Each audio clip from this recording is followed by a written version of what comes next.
You are listening to the Overcome Pornography for Good podcast, episode 196, Hunter's Story. Welcome to the Overcome Pornography for Good podcast, where we take a research-based, trauma-informed, and results-focused approach to quitting porn.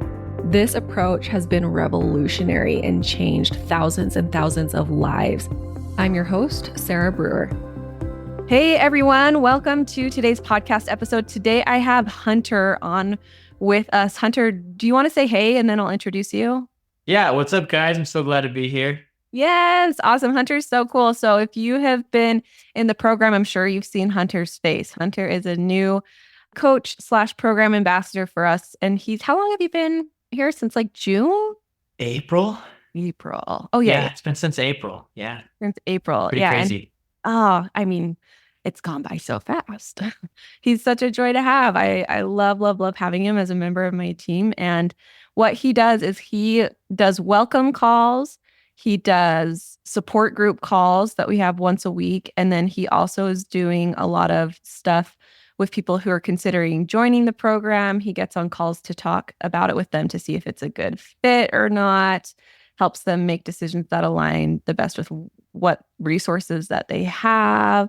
And so he's also like texting a lot too. So if you've been, signed up for any of our free stuff, Hunter might reach out and be like, hey, just making sure you got it. And is just, there to really be a support for all of you. Our goal when I was looking to hire someone for this position, the vision I had in my mind was like a big giant hug. So anyone who comes onto our list, like they trust us immediately. They give us their name and they give us their email. And I don't take that lightly. And so as soon as they come into our sphere, I just want them to feel like they're just enveloped in a big hug. Like, we've got you. We're going to help you. Whatever you need, we're here for you. And there was a point where it's like, we need to do a little bit more than just sending out emails. Like, I want someone there to actually be that person that can be a contact source for these people, these new people who are just coming into our world or who have been in our world for a while, but need, a contact point. So that's kind of what Hunter does. Hunter, is there anything you want to add? Yeah, I feel like I'm just like a type of utility player here in the program. I'm kind of everywhere in the group calls, and via text, phone call, email. So if you get bumped in me, like, I'm sorry, but like not sorry. I want to make sure you guys are doing all right. Yeah, he's got the biggest heart. And when I say big hug, like Hunter was like, oh yes, he just gives people big hugs. He's just got such a great heart and just like really, really genuinely wants to help. And anyone who comes in contact with him can really feel that. And I get lots of comments about Hunter. He's like so excited. He's so helpful. He's just the best. We love having him. So Hunter's awesome. If you want to reach out to him after our call and talk to him a little bit, I'll give you details on how to do that. But today what we're going to do is we want to talk about his story a little bit. It's something that he gets asked quite a bit in the program. And he's like, well, I can't, he gives them the short version, but he wants to give us the long version today. And then the goal here is just to help everyone feel hope, to feel like they know what their next step should be, to feel connected and to feel like they're not alone. And so I'm excited because I actually haven't heard Hunter's story in depth. When I hired you, I just like, wow, you're just so great at what you do. And I love your vibe. Yes, come work for me. But I didn't ask, deep questions about, I knew you'd been in the program, but that's about it. Yeah. I'm really excited to share a little bit more. Like you said, I get it a lot. And I give it like a 45-second overview of my story. But I'm glad to be here and being able to share a little bit more in depth with y'all today. Yeah. So Hunter, how about you just kind of start telling us a little bit about your background and specifically, I don't know, let's talk about your journey with porn and how that started. Like, when did you first come across it? What was that like for you? When did you feel like it became a problem? Kind of tell us a little bit about that. When I was about 12 years old, I got my first iPod and I was so excited to have this new iPod because all my buddies had it. And right then and there, I was kind of nervous because I've always heard in the back of my head and that, hey, like, this is where you can like access a lot of this stuff that when you're 12 years old, it's something taboo that you don't really talk about. Yeah, you're told, And right? Like, were you told before then, like, kind of leading up to your iPod, or in church or something, like, be careful of the internet because in the internet you can see yeah, naked people. no, literally. But like, but the thing is like, that was the extent of it. Like, there was no Oh, like yeah. explanation of like, hey, like, this is what you can do to like kind of combat that. Like, it was just, hey, like, you're going to see this. So just like turn it off. Okay. And at a 12 years old, I mean, you see that and your hormones are going a little crazy. And so it just makes sense to, I mean, at least at the time, I was like, I'm kind of curious. Like, let's kind of dive a little more into this and see kind of what it's all about. Like, why are people saying like you can't do this and all that? And Yeah. Was it like a what's so bad about this? Or is it like I just don't understand and I want to understand? I was just genuinely, I didn't understand. I was like, Mhm. because it wasn't really talked about. It was, hey, like this is like pornography is bad, don't look at it. And I was like, okay, what, why? Because I mean, if you say don't do something, like a little kid's gonna like Yeah. kind of jump And into it, right. And like you said, those 12-year-old hormones and also just any normal person's hormones who's gotten a Yeah, little right. who's grown up a little bit, like, yeah, it's kind of fun. It's kind of exciting. It's kind of new. Yeah, exactly. And so, I mean, I remember exactly where I was when I saw a picture, and I didn't know what to do with it because I my brain was telling me one thing and my heart was telling me another, and it was just kind of nerve wracking, and I didn't really know how to like manage my emotions, and so all this stuff was like the perfect storm to kind of get hooked onto this a little bit. And I mean, years went down the road and I didn't tell anybody because I was so nervous. I was nervous that if someone found out that they look down on me and think I was a bad person. And so I just kept pushing it down and it just kept getting worse and worse. And it was so scary. Mm. And I remember at one time my dad's friend came over and I've never met the guy before, but I remember he looked at me right in the eyes and he said, I can see in your eyes, you're a good kid. And it was kind of like a stab in the heart because Mm. I was like, am I a good kid? I mean, you have no idea what I'm going through. And he's telling me I'm a good kid. And so I at that point on, I was like, I am so two-faced. And it was so frustrating for me. Mm. And I mean, at the time, like my parents didn't know either. So it was just so much like weight coming down on me of like people saying I'm a good person, but myself telling me I'm a bad person because of these actions that I take. And so that was kind of how it started to roll. Yeah. How And long was that? Do you feel like that was most of your teenage years was just feeling that way? 1000%. Yeah. I mean, I ended up talking to my parents about it one night. My dad could tell that I was a little off. He's like, hey, what's up? And I was like, nothing, I'm good. So he goes upstairs and I call him back down. And I'm like starting to cry, and he's like, what's up? Like, you can talk to me. And so I kind of share with him, like, hey, like this is something I've been struggling with, and I just need to tell somebody.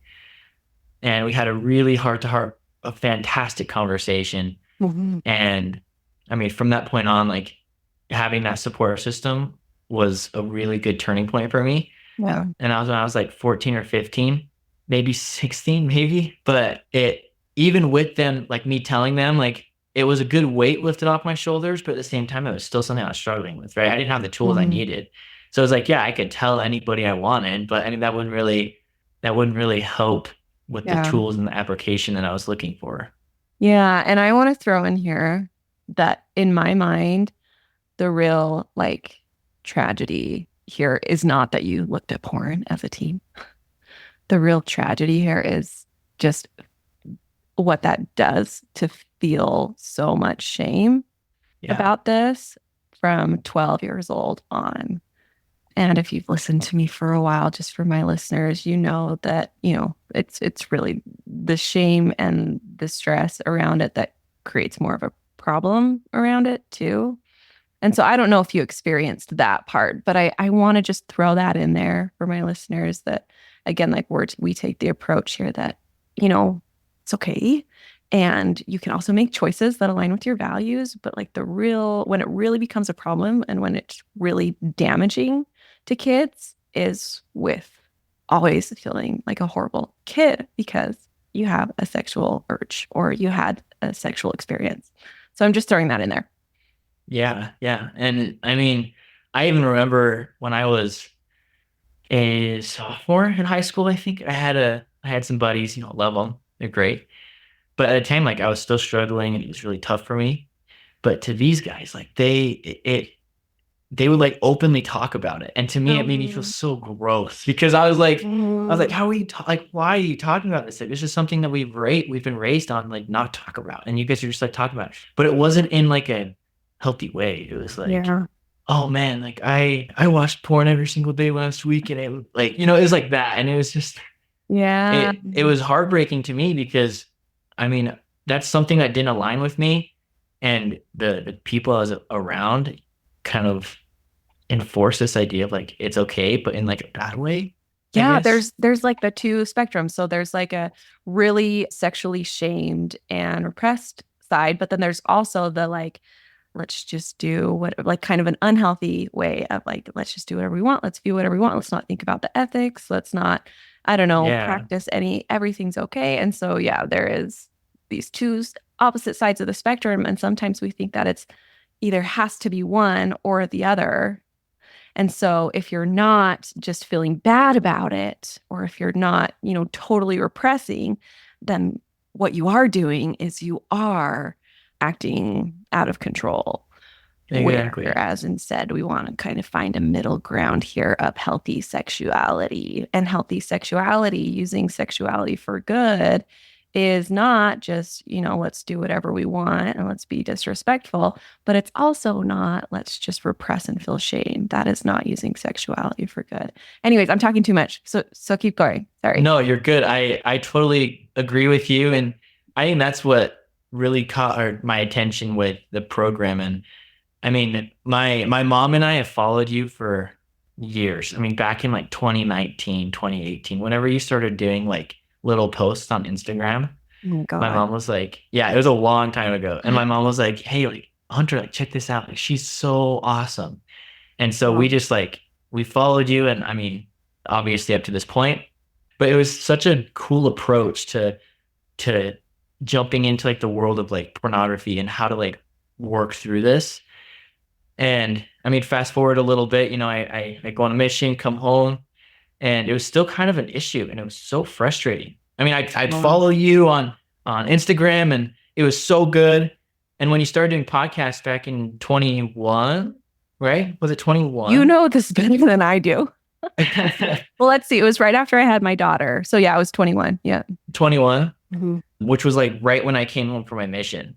And Mm. so I got this job, and it was a job where I could just drive around a lot. And so I would just have your podcast on like repeat. Like I would Oh, just oh. burn through those podcasts. It was awesome. And it like I said, the way you approach it was just so good and it related to me. I could connect with it in such a healthy way. Because I mean my whole life was being told like, hey, you that too bad, so sad. Like you're stuck with this for the rest of Um, your life. And it oh, was so annoying because I was like, well, that sucks. Like I kind of screwed myself then, at I guess, 12 you know? years old, sorry, you just Yeah. ruined your life. No, Oh, literally. And so it was so frustrating. And so learning about the way that you go about overcoming pornography for good it's revolutionary, right? And it's a way where you can take that shame and create something beautiful out of it. And it's so healthy to know that this isn't something you have to deal with forever. If you have yeah. the right tools and the support system, like you can overcome this. And with that mentality, like that's where I was able to eventually jump into the program in 2022, I think 22, something like that. But anyway, and get the help that I needed. And it was just incredible. So Oh, cool. Okay, so tell me a little bit more about that. Like, what were some of those breakthroughs that really changed a lot of things for you? Say, like it resonated, but like what specific things helped you the most? the biggest thing was dropping the timeline and not having willpower. Cause I Mm. mean, my whole life was like, hey, like if you want to stop looking, like you have to have willpower. Like, Oh, and it was such a band-aid solution. And I mean, I'm not sure if you're a country fan, but I mean, Morgan Wallen said it best with you can't put a band-aid on a bole hole. And so it's the same idea, right? Like you can't just continue to put a band-aid on something that's like deeper than like a superficial wound, right? You have to like dive into it and really like get to the root of the problem. Uh-huh. And that's exactly what resonated with me the most was like, hey, I'm here to work with you. I'm going to help you. And here are the tools. They're all right here. Right. Uh-huh. And you're able to then take those and apply them in a beautiful way, which can Yeah. lead to Cool. success. Okay. So, Let's dive more into willpower, but I also want to talk. Will you tell us what it means to drop the timeline and why that was so helpful for you? yeah. Yeah. So I would always tell myself, okay, my birthday is coming up or Christmas is Oh, coming or something like that. And I would create these like checkpoints throughout the year and say, okay, when my birthday comes around, I'm never looking at pornography again. And so my birthday would come and then maybe I wouldn't look for 3 days and okay. then I would view. And I'd be like, well, that sucks. I mean, that there goes that goal, you know? Oh, And so I would count my that like days and hurts my heart because like that is just it's not your fault, but that's just setting yourself up for so much failure. You're oh, always going to for fail sure. with that, and then you're just going For to sure. fall more into more and more shame and distress. Oh, so That's exactly it, right? And I mean, same thing, like Christmas would come around, I'd say, okay, I'm never doing this again. Or New Year would come around, I'd say, I'm never viewing pornography again. A week later, I'd view, and it was so frustrating because I tell myself these things and then I would never follow through.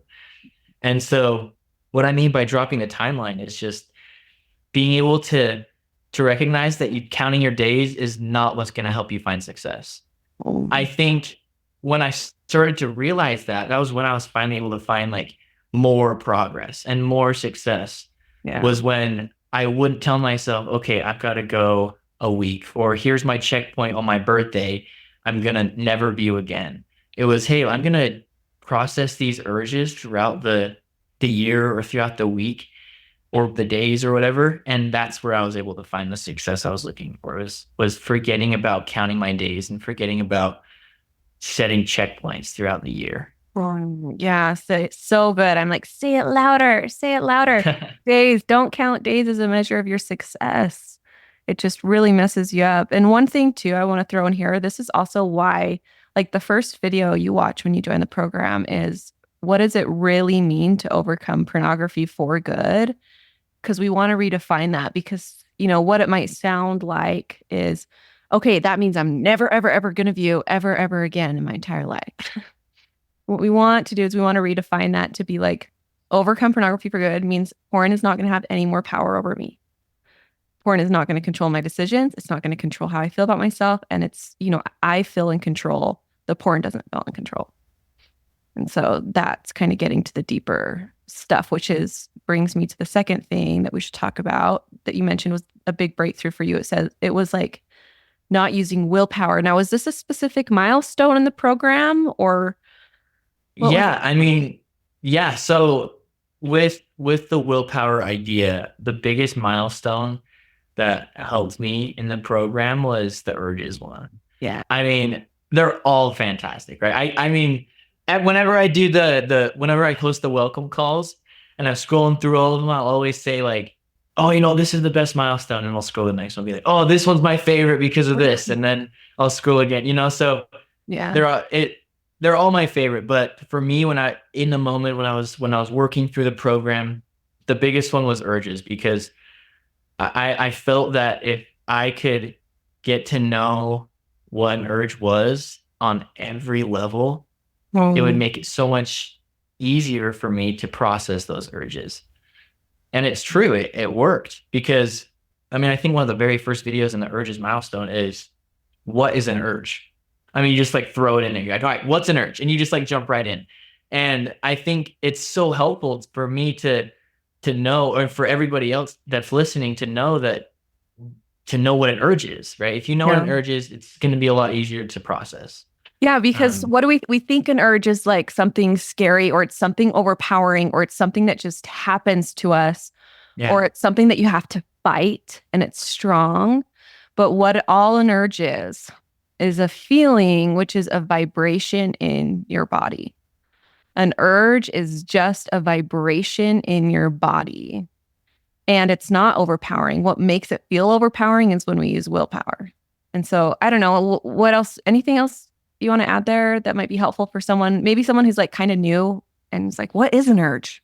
Why is that Yeah. so? And I mean, whenever I talk to clients in the program, I always tell them that an urge that you're having is very wise. There's a lot of wisdom with that urge. So good. And what usually it's a follow-up question of, well, what do you mean? Why is this wise? Like Yeah. this urge is making me view pornography. It's like, no, like this urge is telling you like, hey, there's something that you're trying to push down right now. Like let's try to figure that out. What is that? What emotions are you feeling that Yeah. you're trying to push away, right? And so I love to connect an urge is wisdom. And it can be kind of scary sometimes because you've grown up your whole life knowing that when you feel an urge, you're going to view pornography. Mm-hmm. Separate the two and notice that an urge is just wisdom, right? And I think it can be really helpful.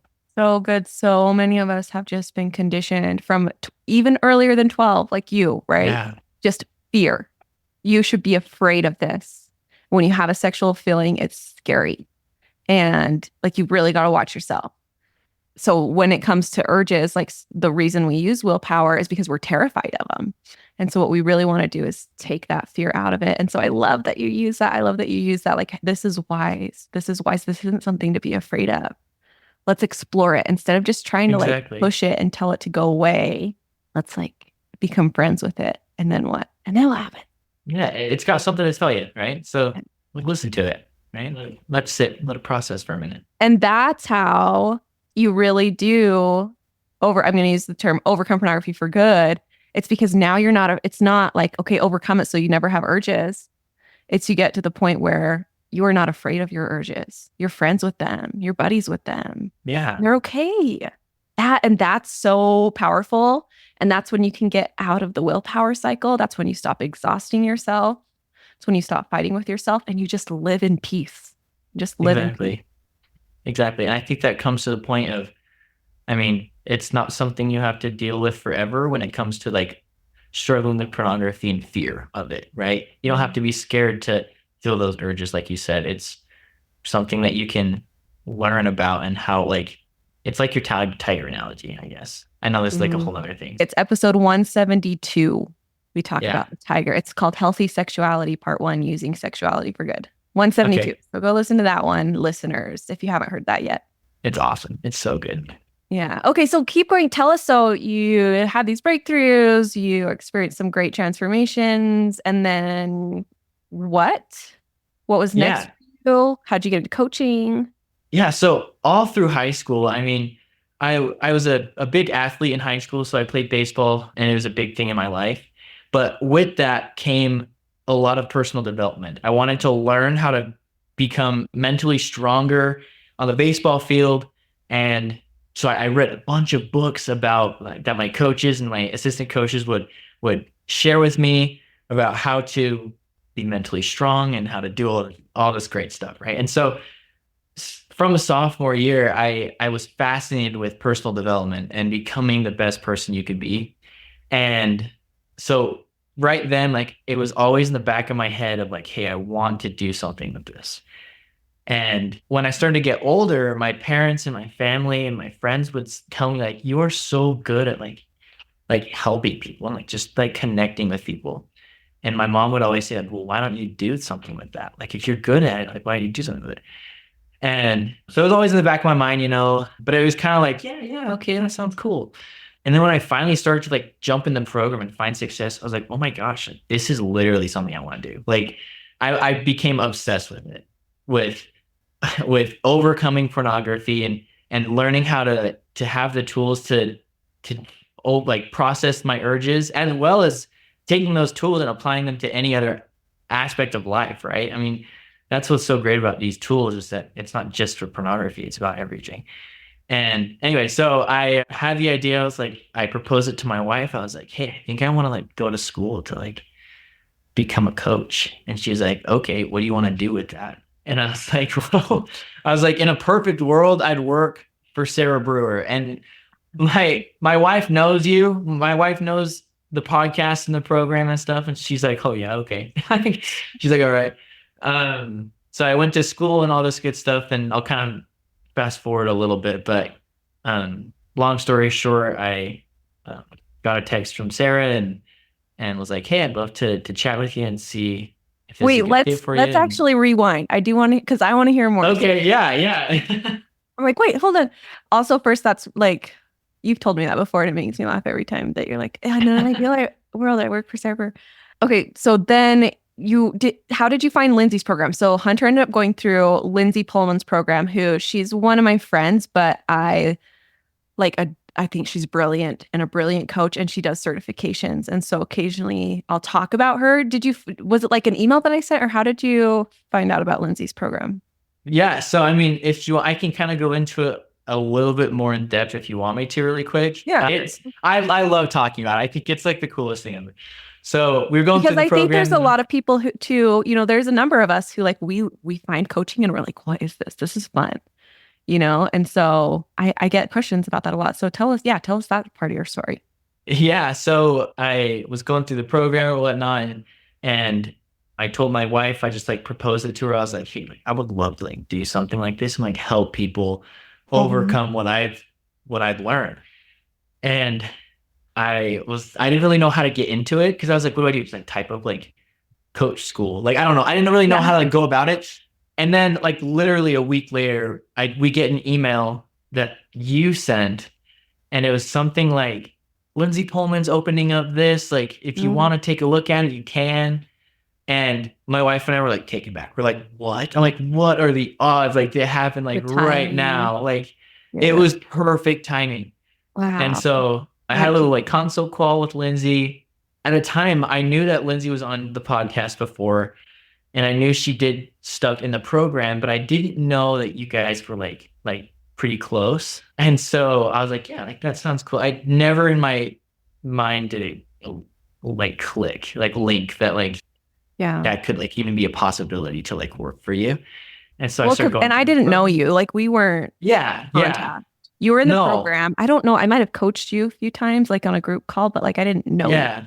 Exactly. Yeah. And I like yeah. And so with that being said, I mean, I was going through the schooling, and it was great. Like, it was fascinating. I took like ridiculous amount of notes and all this stuff. But Mm. come the new year, I got a text from Lindsay that was like, "Hey, I have someone that's has a job opening. Like, I would love to like send you your information or send them your information."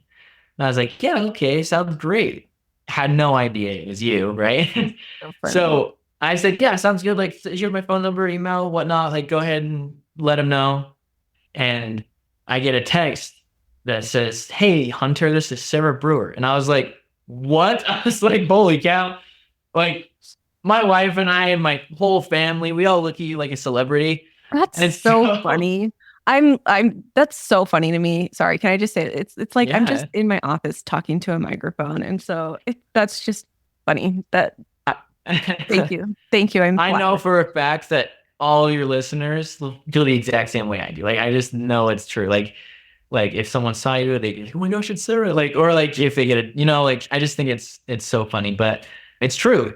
Like, so when I got a text from you, I was like, "Oh my gosh!" I'm like, "This is Sarah." I was like, "She's the one who's literally like helped me change my entire life," and now I'm like texting her. Like, what? And Um, so we the story. We kind of started chatting a little bit, and we were off and on for a few months, and then you eventually offered me the position that I'm in now, mhm. and it's been the greatest thing in my entire life, So next to cool. getting married. But yeah, Ah, yes, your cute wife. Okay, one, I want to say something about Lindsay's program because I like for anyone who's interested in doing coaching, I do recommend her. I don't like make any money. I don't get like referrals or anything, with me recommending her program. And in fact, I've paid for all of my coaches to go through her advanced trauma informed training. The reason I like her is because she does it with a trauma informed lens. Now that doesn't mean that we work directly like with trauma. We leave that for the therapists. But she also has a great way of helping us, because coaching is different than therapy. And so she has a great way of helping you like understand what your role is as a coach, what you can do and how you can work with therapists. And like it's just a really beautiful, balanced way. And it's trauma informed and it's like healthy. And it's just, there are some coaching programs out there that are just, they're a little bit manipulative. Coaching is like the wild, wild west. you don't always know what you're getting. There's not licensure, like there is therapy, and it's different. So, anyways, I do really like Lindsay's program. If anyone's considering wanting to do something similar as Hunter, I do really like her for those reasons. And Lindsay texted you because I always go through her first if I'm hiring. I'm like, do you have anyone that has gone through your programs? Because if they've gone through your programs, I know that they've gotten some good education. So, No, literally, it's she's so good. yeah. And I mean, I also think it's I think it's important to point out, but like Sarah, you're super picky with who you bring onto the team. Yeah. And oh, like whenever I have phone calls about if someone's curious about the program or emails or whatnot, they a lot of times they'll ask like, "Hey, like, how do I know you guys are like good?" And I'm like, well, Mm. first off, like Sarah is so picky and she'll pull from like you have to have certain certifications, certain requirements. You have to have like an aura about you. You know, like there's so many things Yeah. that you look for. And Hmm. so I think that's important to point out to your listeners as well as like Yeah. she's super picky, guys. And so not saying like other people aren't good, but Sarah's team is so good, and her coaches, including yourself, like are so good. Yeah. Thank you for saying that. Thank you for saying that. And I think if you're asking, how do I know you guys are good? That's a great question. Like, always ask those hard questions when you're trying to choose someone to work with. And whether that's a therapist or a coach, or you're looking for some sort of professional help, ask those hard questions. That's really good. And yes, I am picky. And yes, I do continual trainings. And it's like picky too, because our approach, we take a non-addiction approach. And so a lot of like porn recovery people, we just don't vibe well.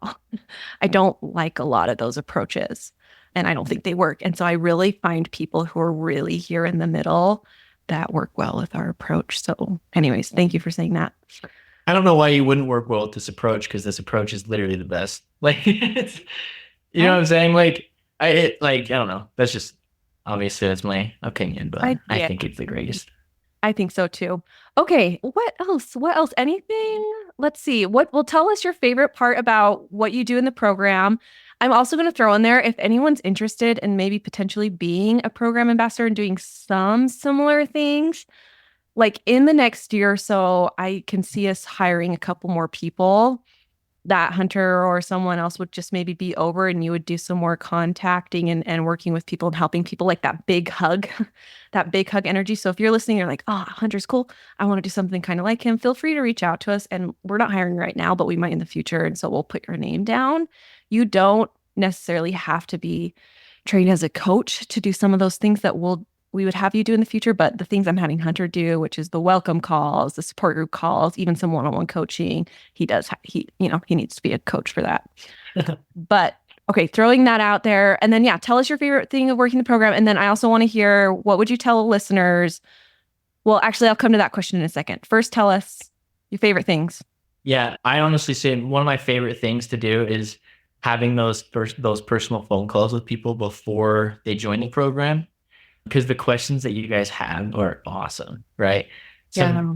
yeah, like it's so good. And so I love seeing people like, oh, on the fence about it. And then after a phone call, they're like, man, there's not a better place for me to be. And then I'm like, dude, enjoy, man. Like, this is the best place to be. Like, you're going to find success here. You're going to find the love and the support you're looking for. And so when I then see them in the program and then face to face on a group call or a connection call or whatnot, like it's Yeah. so awesome to see them there after like, oh, I don't know if this is gonna work. And then obviously seeing them find the progress they're leading for, right?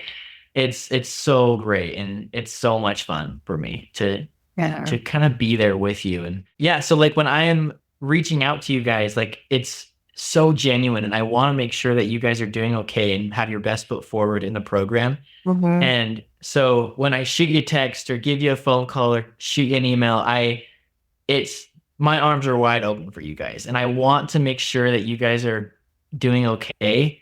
And that's my whole goal here as an ambassador and as a coach Yeah. is to make sure you guys are being able to navigate the program well, Yeah. kind of trying to diminish that feeling of overwhelm. And yeah, so that's kind of like that's probably one of my favorite things to do is just to make sure that you guys are doing okay. And it's so awesome. Awesome. Yeah, I love that. That's so good. So that's his role. Is he's there for you if you're trying to decide to come in or if you want to talk to someone, not really sure. And then he's also there for you, especially that after. He's really, helping you make sure that the overwhelm is low. And again, just like putting his arm around you and helping you out as much as you need it. So Exactly. okay, last question. What would you tell listeners who want to quit porn but are nervous about jumping in? I would honestly, straight to the point, just go for it, man. Like, there's not a better place for you to be. And you have every right to feel a little nervous because, I mean, your whole life you've been stuck on this idea of like, okay, like pornography is something I'm going to go for, but I'm going to try to do it, but like also not really. And so knowing that this is the end all, like you're going to find success here, it can be really scary because as humans, we don't want change, right? We don't look for big changes in our life, but the program is going to offer that change in such a healthy way that it's going to make your life so much better and you're going to feel so much lighter. Yeah. And I kind of touched on it earlier. Like I felt so two-faced. And when I jumped into the program, I learned that like pornography, it doesn't define me. And I think that's so healthy for you to know. And that's exactly what the program has, is literally like you can find progress here. And so go for it. Like it's scary, but jump in. And that's what I'm here for. Like I'm literally a backbone for you in the program. So when you jump in, I will be there for you. Yeah. And I will be shooting you texts and giving you emails. So I want to make sure you guys are doing okay. Yeah. Thank you. You've used the analogy with me too as like a lifeguard, that you're a lifeguard. Yeah, exactly. People come jump in, and if you're struggling or drowning, Hunter's just there to pull you out. And we are too. So like I am and the other coaches, we all are those lifeguards for you too. We just want to make sure you're getting all the help that you need and want and deserve. So, okay. Thank you so much, Hunter. How they can contact you. Let's give them your email. It's Hunter at Sarah Brewer, right? Exactly. Hunter at sarahbrewer.com. That's the best way. I try to respond to emails pretty quick. So if you shoot me an email, you're going to get a response back super fast. So I want to make sure you guys are all right. Any questions you have for me, please ask them. Like I want to make sure you guys are having your answers or your questions answered. So yeah. So if you have questions about the process, if you have questions, you're like, I need help with this. If you need a podcast recommendation, he could even do that. And then he'll hop on a call for you if you're trying to decide, what the best route is to take. And just, we really do want you to make the best decision for you. So if you hop on a call with him, he's really going to listen. And sometimes there are instances where we're like, oh, maybe you should go see a specific trauma therapist or someone exactly first. So it can be hard navigating. Like if you're trying to find professional help, it can be hard navigating and trying to figure out what's the best thing for you. And so we do have your best interest in mind. And we have recommendations of like specific therapists we might offer if that is going to be a better route for you. So, all right. Thank you everyone for showing up. We'll talk to you next week. Bye-bye. I want to invite you to come and listen to my free class, How to Overcome Pornography for Good Without Using Willpower. We talk about how to stop giving into urges without pure willpower or relying on phone filters so that you can actually stop wanting pornography. We talk about how to stop giving up after a few weeks or months. And spoiler alert, the answer isn't have more willpower. And then lastly, we talk about how to make a life without porn easily sustainable and permanent. If you're trying to quit porn, this class is a game changer. So you can go and sign up at sarahbrewer.com/masterclass, and it is totally free.